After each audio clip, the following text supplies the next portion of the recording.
Thank you for listening to Real Sense. Now, it's your host, Dawood Bedrosian. You know this is the best hour of the week. It's my favorite hour, and of course, I'm joined by a very special guest. And if you're tuning in for the first time, here on Real Sense Now, what we'd like to do is give you a real sense, the facts about what's trending in our economy, in our real estate market, and we're more importantly here to give you a cheat code to your financial success through owning real estate, of course. If you're tuning in for the first time, we're live every Saturday at 11 a.m. But today we have a very special topic that I want to address with you. I'm joined by my friend John Cadden, and today we're going to be discussing the ramifications that affected the Florida condominium industry as a result of the tragic Florida condominium building Champlain Towers in Surfside that unexpectedly collapsed June 24th, 2021. This tragic event caused a new era of the condominium form of ownership in Florida.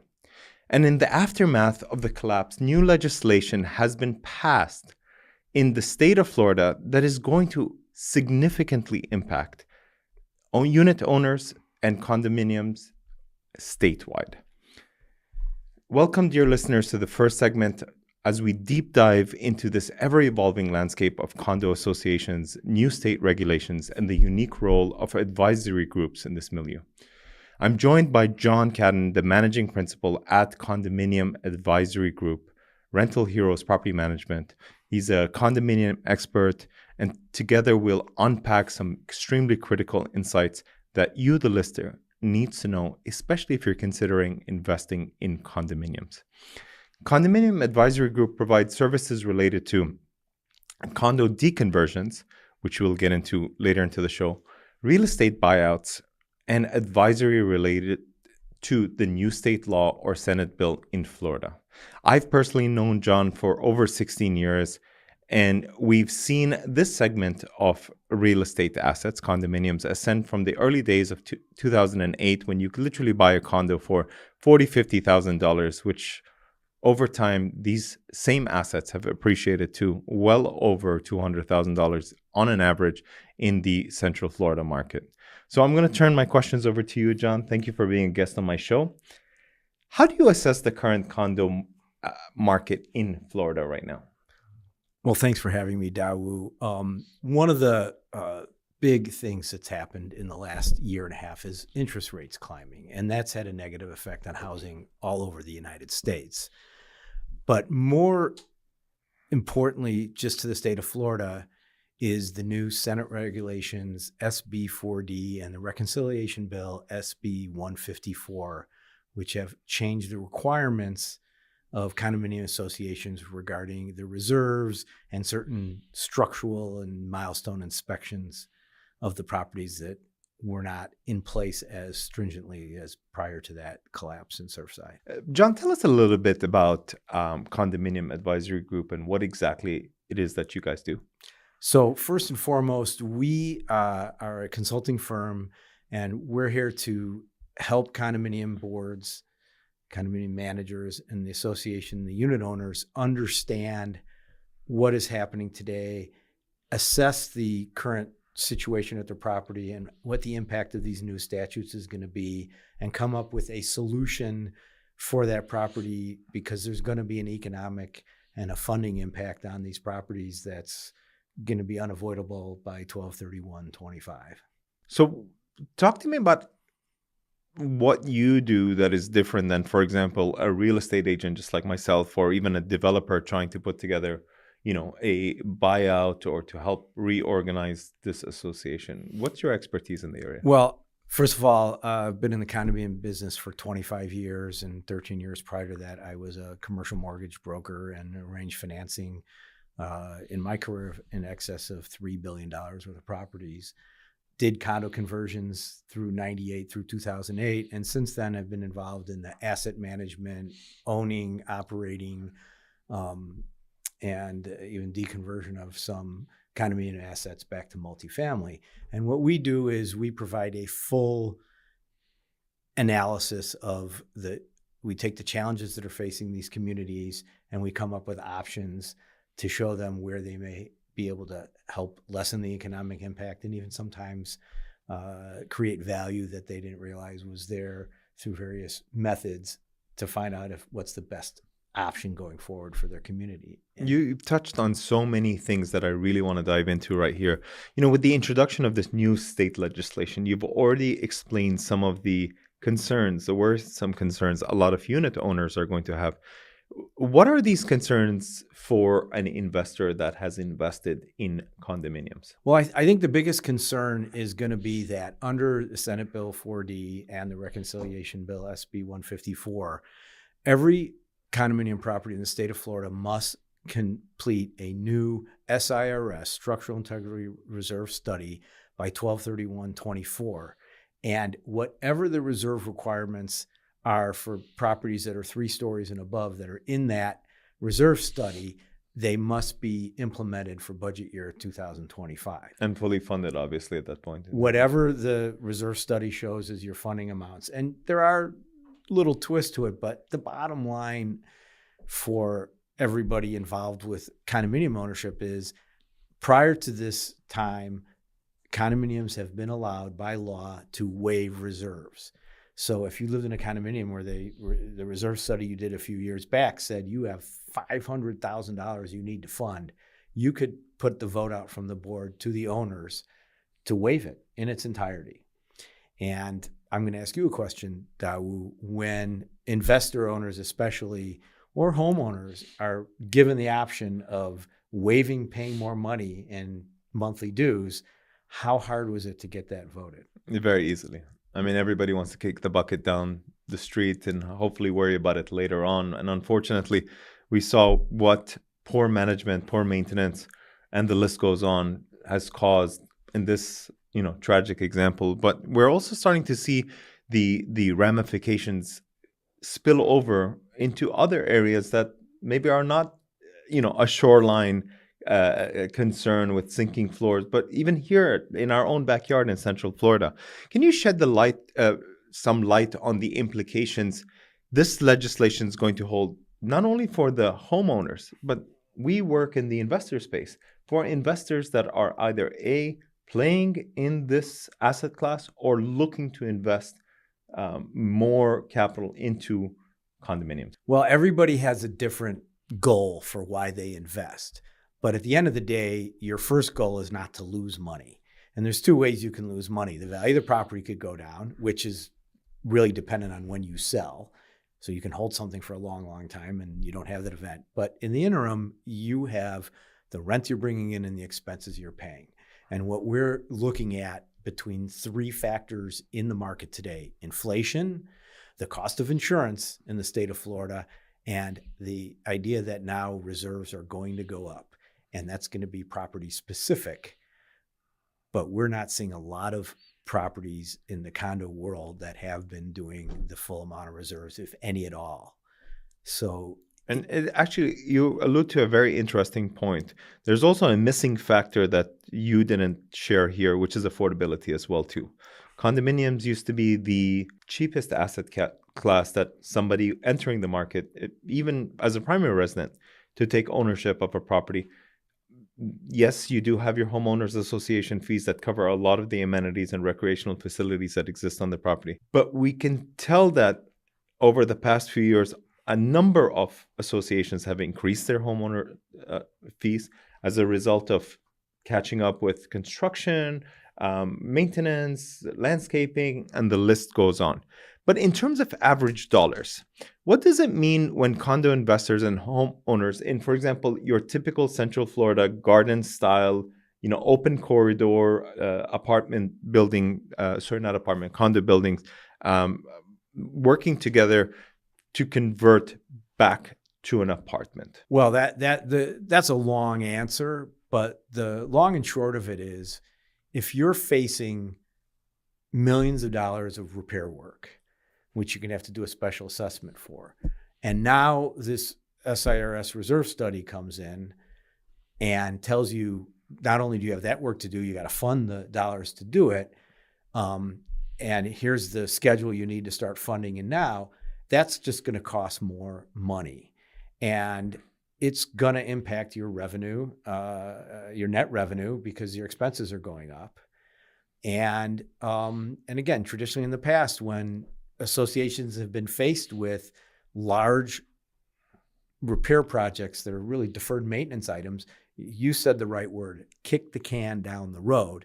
They would do the bare minimum that they have to do.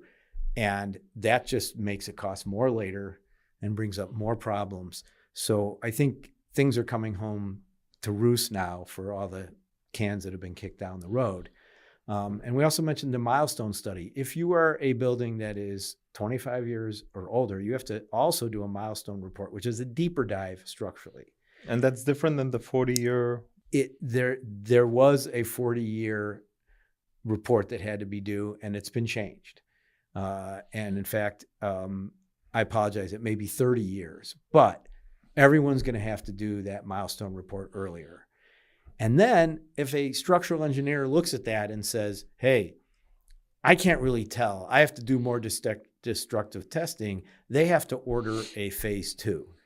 And I can't say this for sure, but if I'm a licensed engineer and my license is on the line, I'm going to err on the side of caution, and I'm going to recommend the phase 2. So you're taking a big risk with your livelihood if you're going to say everything's fine. So for our listeners that don't know what a phase 2 is, what is a phase 2? Well, that means more destructive testing. You might have to drill into buildings, take off sheathing boards, and that's just for 3-story garden type. You mentioned garden. Forget about high rises. That's a whole nother story. But you don't want to be the engineer who stamped, yes, everything's fine, and then something really bad happens. The other side of it is all of the items that are in these reports are going to be public information. And everybody from lenders to municipalities are going to have these reports. So if someone reports something that's really bad, that could be a code violation or a building safety act, it's going to be acted on now. It is always was going to be acted on, but I think now it's going to be really scrutinized because no one wants to be the engineer who didn't report it, the municipality who didn't take action.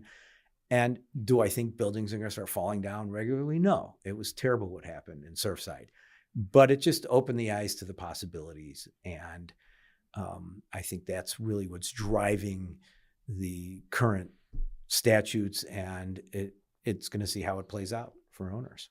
I love this conversation because it actually opens up a new can of worms for people's understanding before making that big decision to go and invest in a specific asset class. People come up to me all the time and they always ask me, is now a good time to buy? What should I be looking at? Should I buy a condo? Should I buy a single family home, a townhouse, a short-term rental, a long-term rental? And it's really important to have expert guests like yourself that can actually shed some light and more importantly, share these pearls of wisdom to allow investors to make better decisions as they move forward. John, what's the best way to get a hold of you? Well, to me, it's always easy to call me on my cell phone number, which is 321-410-4425. And what's your website? And my website is www.coadvisorygroup.com. If you want to connect with me, you have a real estate question, you know what to do. Visit realsensenow.com, shoot me a message, or better yet, just catch me on any one of my social media platforms. That's LinkedIn, Facebook, and Instagram. All you have to do is type in my name, Dawood Bedrosian, Dawood, last name Bedrosian, Bedrosian. And of course, call in or text if you have any questions. This wraps up our initial segment, offering an introductory glimpse into the complex interplay of real estate, legislation, and advisory roles. Stay tuned for my next segment where I interview my friend John Cadden as we delve deeper into condominium associations, the legislation, and where the industry is going. Stay tuned. Catch you after the break.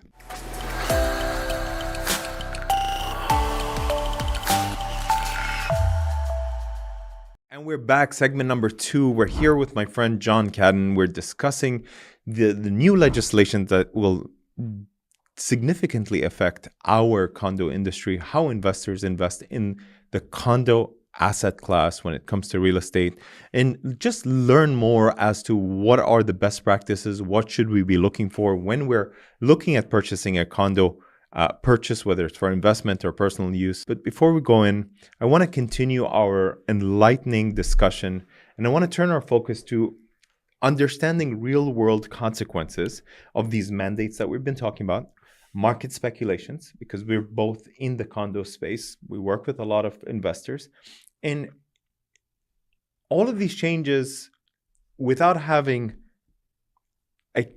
a holistic understanding of it, will definitely allow you to maybe get scared, not participate, and kind of remove your toe out of the water. So what I really want to do is I really want to get into it so that we can still understand whether or not buying a condo in today's world is actually a good investment or not. So let's start with this. While mandates have often come with specific timelines, is there a possibility that the state is going to do what a lot of the condominium associations did, which is just adjust or delay these deadlines? Well, that's a great question, Dawu. And the answer is that's always a possibility. And there's no way of knowing for sure. There's always ongoing talk in the legislature, and we follow that really closely. But at the same time, you have to deal in the here and now. And if you want to bet on thinking they'll change it or they'll lessen it or they'll extend deadlines, you can. We don't think that that's a great idea. I think you just have to live in the here and now, and when things change, you'll adjust then. But right now, that's not the situation. And if you make your decision on hopefully they'll change later, you've got 14 months before that kicks in. And if they don't make that change in 14 months, you are going to buy something that potentially has much higher assessments than what you have today. Signed up for when you first considered purchasing. Exactly. This. So, we've talked about condo conversions, which was a very popular trend prior to the market crashing in 2008, where there was a lot of inventory of apartment type multifamily units, if you want to call it that were converted for personal ownership, where every unit owner would own their own condo, pay that homeowners association fee, and rightfully had a divided interest in a condominium. Today, we're seeing the opposite taking place, and you're definitely spearheading this effort as well too. Talk to us about condo deconversions and returning them to apartments. The first and foremost aspect of that is it's all specific to the individual condominium. But the conversion product itself had a unique trait right from day one. And that trait was that they were 90% plus bought by investors. Correct. It was not homeowners buying those to make it their residence. And they were scooped up by investors really fast prior to 2008. And then when 2008 hit, a lot of investors ended up losing their units. They took out loans which are now not available. Correct. And they got foreclosed on, and the prices collapsed. And a new group of investors came in and bought them. So instead of homeowners buying units when the collapse came at those $30,000 and $40,000 and $50,000 marks, it was just more investors buying them.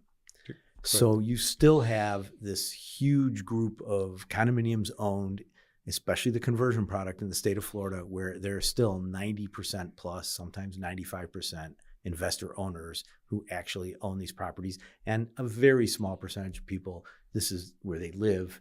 It's their actual home and not a rental residence. So let's talk about the people that are actually living in these properties as a primary residence. In terms of the financial impact, what can homeowners, even investors, expect when transitioning the garden condo into that apartment complex through the collaborative efforts you're working on? I think the first thing they have to expect is that they're going to achieve more value than they can get selling it as an individual condo.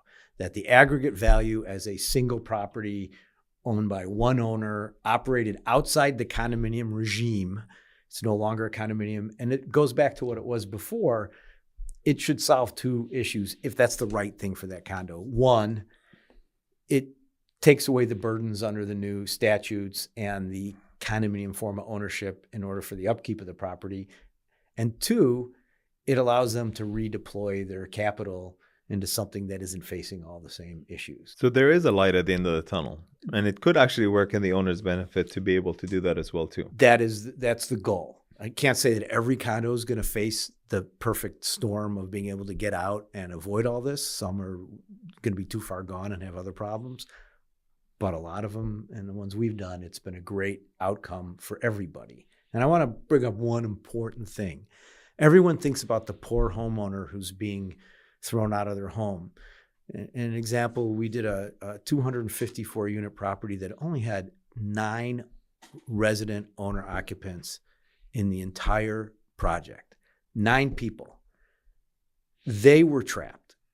They had little voice in what was happening, and costs were going up, and they were living in a rental community and not really happy about it, and feeling a little bit slighted that even though everyone's equal, you own a unit, you own a unit. It's yours, you rent it, you live in it, but they felt that this was their home, even though the people who were renting it's their home, but this was permanent for them. So for a lot of people, it was actually a big relief to be able to get out and get more money and go somewhere else and not deal with the same issues which had really been plaguing them for a long time.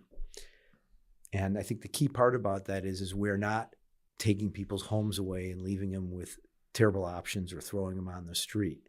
We are actually helping them get out of a bad situation. And for a lot of people, most of them, they got on board really fast. But I think what a lot of people will kind of be encouraged to make that decision is simply, in many cases, especially if you have elevators in your building, the special assessment costs can go through the roof, tens of thousands of dollars, if not more. And those repairs are going to need to happen. And I think a lot of people just simply don't grasp the long-term implications that this bill will provide, especially regarding property rights, valuations, the market dynamics. My question to you is, what's the most common misconception you've encountered regarding this new Senate bill when it comes to owners and investors alike? Aspect of it all, I hesitated for a little bit, but I think the most common thing is the lack of information to the unit owners and the lack of correct information. There's a lot of people who come out and say a lot of things that are just incorrect. They misinterpret the bill. They put out wrong information.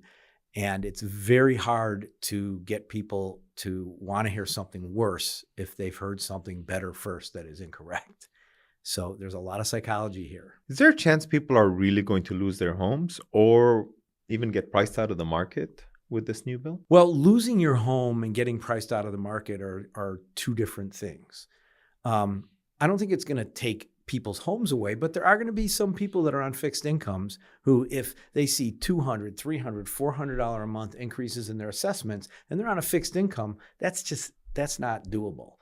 So lose is one thing, being priced out is another, but it's going to affect some people. And I think that's why I brought up, if you're in a building that was built in the 70s as a condo or has been a condo for a long time and 40 or 50% of the people in that building are owner occupants, and that building's facing huge deferred maintenance items like a Champlain Tower, they were getting it one way or another. If you have we've seen stories of buildings with $150,000, $125,000 unit assessments, high rises, especially. And it's not like you can get a mortgage to cover that cost as well too. You're paying for it. If the association can get a loan and amortize it, you're paying your portion of that amortization cost. Regardless, it's hitting you. So is it better to be stuck in that situation and watch your building's value go tumbling down?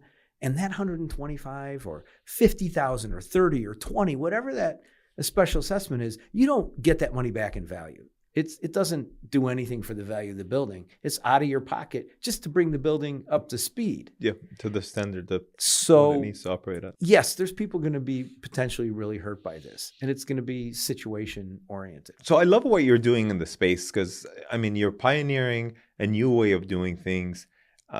It's ironic that, every real estate cycle has an opportunity. And you just need to be attuned to what the opportunity is. And it's ironic that we are starting to notice more and more multifamily condominium buildings popping up everywhere in Orlando. They almost sprout out like little chia pet. They wasn't there a month ago, and then before you know it, you see a 3-story, 4-story condo building popping up. It's usually, like you said, investors, a group, one owner. And one of the reasons for that is because it's even easily financeable as well, as opposed to turning it over to a condominium association. How are you finding condominium associations wanting to work with you and utilize your services? Well, I don't think it's walk in the door, talk for an hour, and walk out and they say, okay. It's an education process. And it's how we go about educating the boards, their management companies, their attorneys. And we try to bring in a lot of information and try to bring it along slowly and answer their questions. And what I really mean by that is it's just hard to hear. There's a lot of information to swallow. So we like to look at what their challenges are and address them. So we'll help with their construction projects as part of our services. We'll help analyze things. We'll give our expertise to that. We'll look at their collections, anything that they're facing. We'll try to look at the whole picture. But when it comes to these new statutes, we really want to make sure that they are acting quickly and not waiting. We have a deadline of 12/31/24, and I can tell you the reserve study providers are getting backed up.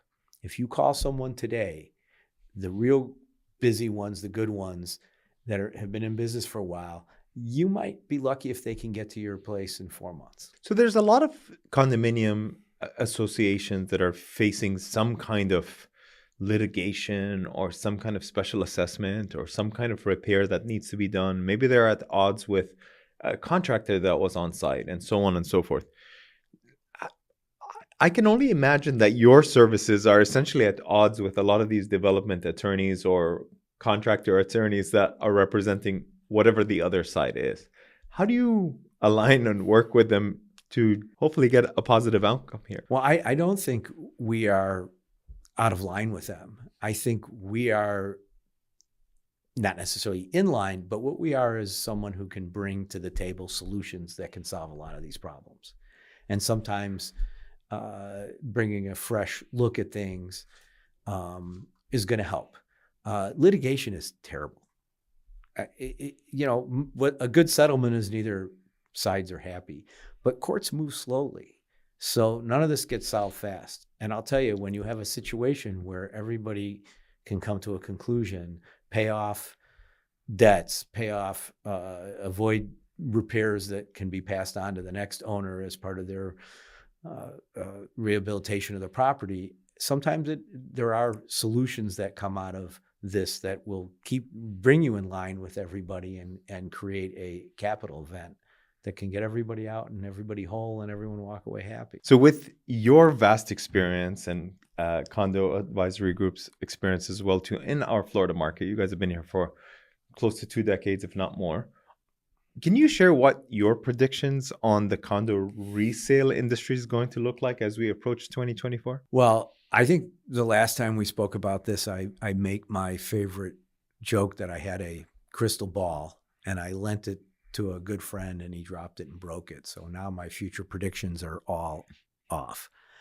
I don't like to make predictions for the long term because none of us are ever right. But in the short term, there's a very simple, if the cost of owning a condominium rises, then the value of it as an investment will go down. If your net is less, if you're a homeowner and it costs more to live there and you're trying to sell, people are going to pay you less because dollars are dollars. So my prediction is right now, everything's on hold until people finish this work. And in the meantime, if you're not aware, you may buy and make a mistake. And that's why I always consult with you before I make any investment decisions. I don't know if that's a good thing or not, but I don't either, but let's hope it is. If you have a question and if you want to connect with me, all you have to do is reach out to my website, realsensenow.com, send me a message, or better yet, just shoot me a DM on any one of my social media platforms. That's Instagram, LinkedIn, or Facebook by simply typing in my name, Dawood Bedrosian. And what I want you to do is stay tuned because once we jump into segment number 3, we're going to dive in deeper and begin to understand more of the pivotal role advisory groups such as yourself impact the market during these transformative times. Stay tuned.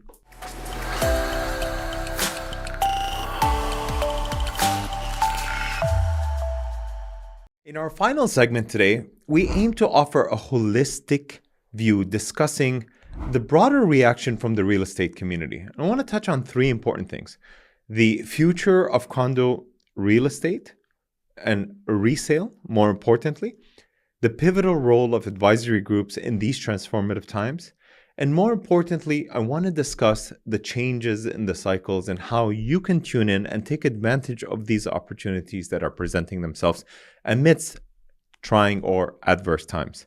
I spoke earlier about the fact that real estate cycles run in what seems to be 10-year cycles. And I often like to tout my favorite mantra on the show, which is no matter if the real estate market trends upwardly over time or trends downwardly over time, the price and appreciation always trends upwardly over time. Real estate is a long-term play. It is not a short-term get in and get out in a 1-2 year window.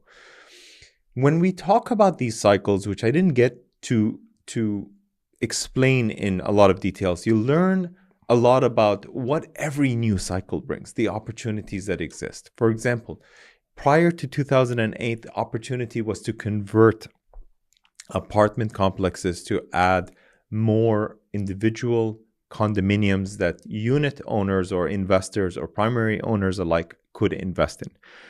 The challenges with the new legislations, as we saw as a result of what happened at the Champlain Towers, has changed the whole landscape of what our condominium market looks like. And I'm joined today by my guest and expert in the condominium space, John Cadden. And I want him to talk to us about this new cycle, the challenges of both the interest rates, increasing affordability of houses, which seems to be at an all-time low, and the new era of the changes in the state of Florida for condominiums for unit ownership. I guess the first question would be, what prompted you to establish Condominium Advisory Group and want to take on these challenges head on? Well, I think the answer to that is I've been in the condominium space, did conversions before 2008. I don't know many people who've done any after. And then we went into asset management and fixing broken deals. We say broken meaning they were mid-conversion. And then we started buying units and operating them, and we've operated condo associations. And then we saw this opportunity even before this legislation and the interest rates going up, where not only were condominiums going up in value, but so was multifamily. And we were able to look at condominiums where there was a lot of work to do, and there was a lot of money that had to be spent, and it was past time to kick the can down the road. And there was this potential exit strategy where the condominiums could be sold as one, deconverted, sold to one buyer. We call them a value add condominium, a multifamily operator who would take that property, do the work that needed to be done, redo all the units over the course of a few years, bring them all up to the same standard interior, and the rents will go up. And that was happening anyways. But now what's happened is another factor, which is the fact that now you're going to have reserves, insurance costs went up, interest rates went up. It's now made it even more significant that some condominiums just aren't going to make it as condominiums anymore, and the condominium form of ownership isn't working. And there is an out. There's an exit strategy that benefits everybody. Does your advisory group work in specific markets in Florida, or do you work throughout Florida? Well, we'll work throughout Florida, and we'll go into any market where there's a condominium that we can be helpful. The one thing I want to say that we do is if we can't see a good outcome, or we look at a property, we're gonna do that analysis for you, and we're gonna determine whether we can be helpful. We only have our time. So if we can't be helpful and the challenges are just too great for a property, we're not going to continue on, and we're going to let people know good news, bad news, whatever it is. So that's kind of what it is. And we're working here in Central Florida. We're working in South Florida. We're working in the Western Florida. So we'll go where the need is, and we're starting to see momentum build, and people are contacting us to find out what we can do to help if we can. Isn't that how the way the world works anyway? Success breeds success. You guys have proven your track record with not one but multiple projects that I've personally been involved with you guys on the purchase or the sales side, and you keep delivering on these now deconversions. So in the event that it has been determined that the best course of action is to deconvert, let's talk about the process. How long does it take for the process for this deconversion to take place? Well, part of it is that it is somewhat property related, but there is a statutory process you have to go through, and there's certain things that have to be done on a certain timetables. The best case scenario would be everything going perfect, everything going in was lined up the way you needed it to. Is if you get it done within 6 or 9 months, that's the perfect situation. My partner and I disagree sometimes. I'm a little more aggressive than he is, but 9 to 12 months might be more realistic. And that again depends on the property, what needs to be done prior to going for that termination plan. And it gets into what the documents say now and where they need to be amended. But I always try to go for the fastest thing that possible solution that you can get. And it's property specific. I think for someone who's tuning in and maybe doesn't have the full picture just yet, I think one take would be to be very cautious and maybe even consider not investing in condominiums.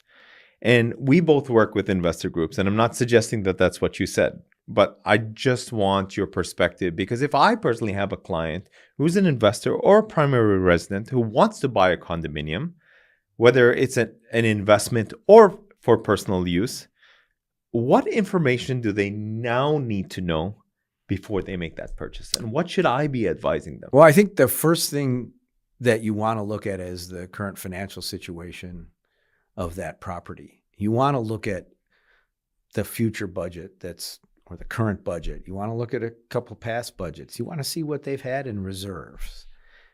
And you want to try to delve into what kind of projects are on the docket that they need to do. And you really want to take a look, not just at the interior of that specific unit you're buying, but I think you want to go to the property, and you don't have to be a construction genius to see disrepair. And price is just one part of it, but properties that are in better shape usually sell for more, and properties that are not sell for less. But you really want to take a really good look around you and use your common sense. People now don't ask. Real estate brokers have so many offers in the past when the market was going up that if people were asking too many questions, you had enough people in the sidelines that you deal with the people that were making it easy. And that's just human nature. But that doesn't work so much anymore. And you're in the market every day. Are you seeing things slow down? Yeah, I'm noticing things slow down, but I'm also noticing that there's a lot of investors that are sitting on cash that are starting to make moves now. Because while, there's quote unquote blood on the streets and there's fear in the air, it's now the greatest opportunity to take advantage of that. And I always like to tell the story of saying, have your agent or the real estate professional that you're working with connect with the listing agent or the seller and find out what the backstory is, because I think that will help you negotiate a better deal when you're trying to make the purchase, or better yet, accommodate the seller in a way that maybe they need more time. Maybe they need to stay in this unit till their next property is rented. And maybe all of those perfect scenarios will present a better opportunity for you to go out and make that purchase, maybe even at a better deal, and beat out other prices that may have come in even higher. And we've noticed that all the time because we need to understand what many of the sellers' pain points are. And I think not knowing that, especially in the market that we're in today, I think that could be the greatest ace in your back pocket in order to assist your investors or your personal homeowners that want to use this property for a primary residence in particular. Coming back to the length of time, what are you thinking? 18 months to deconvert a project? 6 months? A year? Well, I answered that already, and I think the answer is it's property specific, depending on documents and the statutes and what the situation is. And it's just too much information to go in here, what those things are. I think you can get it done The best case is in 6 to 9 months. The normal case could be 9 to 12, and something that's taking longer has a bigger issue that was unforeseen. But more importantly, I want to get back to something you were just talking about. If you are a owner of a condo today, if you're an investor or even a homeowner, we're in several condominium properties now that we have ownership in and we sit on the boards on. We have our monthly meetings. We have special meetings. The participation in these meetings is abysmal. So if you have 5 board members on the board, usually all 5 will be at the meeting. If you get 10 people total at a monthly board meeting, if you get more than that for a special meeting, it's unbelievably low participation. People just don't come, and they don't want to volunteer for things, and getting people to sit on boards, it's a thankless job. It's volunteer work, and people really don't have anything to do with you till they don't like something and they have something to complain about. Something is broken in their building. Something is this. It's always an issue specific. So getting people to participate is the hardest part. So now let's talk about, you're a seller. You don't know the answers to the questions that I would ask you because I know too much. But if you're a broker representing someone and going in and you sell someone an investment property, and that investment property turns out they buy it and 2 months later they find out the dues are going up by $300 a month and this is happening and that's happening, well, they're not going to remember you as being someone who helped them. So getting all the information that's available to that current owner, and there's a lot of it, they have the right to see everything. You need to get that, and you need to make sure you peruse it, the minutes of the meetings, the financials, and see what's going on. And then you may change your mind about what you're doing or what you're willing to pay. And I think that's why it's very important to work with a real estate expert that can guide you through this process from start to finish. How can people learn about Condominium Advisory Group? Well, again, you can go to our website at www.coadvisory.com. You can give me a call at 310-300-4425. And we're happy to talk to you and spend the time educating you and helping you and hopefully leading your community to a great ending. John, thank you for sharing your invaluable insights. To our listeners, we hope that discussion has been enlightening and offered a deeper understanding of the ever-changing real estate landscape that we live in. Of course, if you want to connect with me, all you have to do is visit my website, realsensenow.com, and catch us right here on Florida Man Radio every Saturday from 11 to noon. I'll catch you next week and every week thereafter. Stay tuned.